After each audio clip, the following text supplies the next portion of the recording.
কি কি দিয়ে খাবা বললো, এক মাছের ঝোলই দাও ওকে। তো দেখো খাইয়ে দিচ্ছি এখন। আমার মেয়েটার একটাই বড় দোষ, খাওয়ার সময় একটু মোবাইল লাগে, ওটা সব বাচ্চাদের, কি আর করা যাবে। তারপরেও দেখো ওকে কিন্তু আমি সুন্দর করে খাইয়ে দিচ্ছি। এখন আসছে উনি, ওই দেখো চলে এসছে, বসছে, ওনাকে ঘরটা করে সাজিয়ে দিয়েছি, মুখে কোনো হাসি নেই, কষ্ট করার কোনো দাম হলো না আজকে।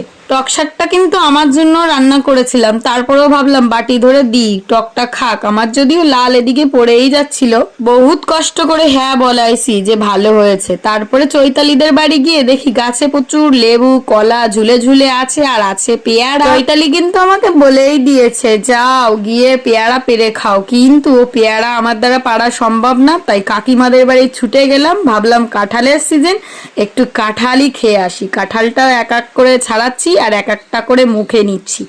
দারুণ টেস্ট ছিল। আজকের মিনি ব্লগটা কেমন লাগলো অবশ্যই জানিও। সবাইকে টাটা, সবাই সুস্থ থেকো, বাই।